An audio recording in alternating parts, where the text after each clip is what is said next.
পদত্যাগেও নিভল না ক্ষোভের আগুন, পুলিশি বাধা ও ডিপ ফেক আতঙ্কে ভারতের শিক্ষার্থীরা। শিক্ষাঙ্গন থেকে রাজপথ, প্রশ্ন ফাঁস আর দুর্নীতির বিরুদ্ধে ফুঁসে উঠেছে ভারতের তরুণ প্রজন্ম। নজিরবিহীন এই ছাত্র আন্দোলনের ধাক্কায় মন্ত্রী পদত্যাগ থেকে শুরু করে সুপ্রিম কোর্টের কড়া হুঁশিয়ারি, সব মিলিয়ে দেশটির রাজনৈতিক অঙ্গনে বইছে তীব্র ঝড়। ঠিক কী কারণে এই বিস্ফোরণ, আর এর পেছনেই এআই বা ডিপ ফেকের কি ভূমিকা রয়েছে, এই বিষয়ে বিস্তারিত থাকছে প্রতিবেদনে।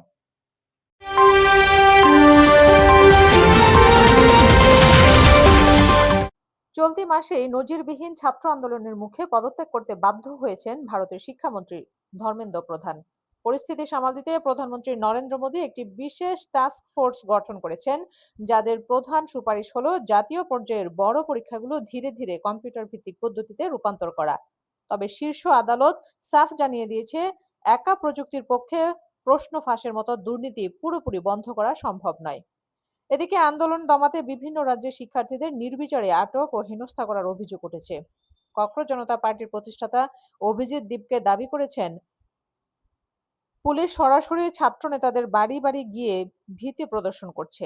এমনকি যন্তর মন্তরে আন্দোলনকারীদের উপর পেলেট গান ব্যবহারে তীব্র নিন্দা জানিয়ে তিনি এর সঙ্গে জড়িতদের দৃষ্টান্তমূলক শাস্তির দাবি জানিয়েছেন। তার স্পষ্ট হুঁশিয়ারি, এই দমন-পীড়ন বন্ধ না হলে দেশের তরুণ সমাজ আরো বড় কঠোর আন্দোলনে নামতে বাধ্য হবে। শিক্ষার্থীদের মৌলিক অধিকার, প্রশাসনের জবাবদিহি এবং সরকারের রাজনৈতিক চ্যালেঞ্জ, সবকিছু মিলিয়ে এই আন্দোলন এখন এক বিশাল মোড়ে এসে দাঁড়িয়েছে।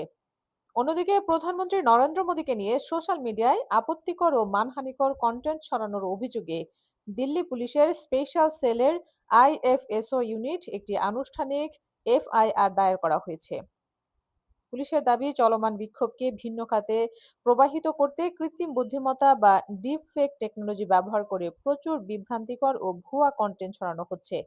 এ পর্যন্ত প্রায় 500টি সন্দেহজনক অ্যাকাউন্ট শনাক্ত করে সেগুলো ব্লক করার জন্য সংশ্লিষ্ট প্ল্যাটফর্মগুলোকে নির্দেশ দেওয়া হয়েছে।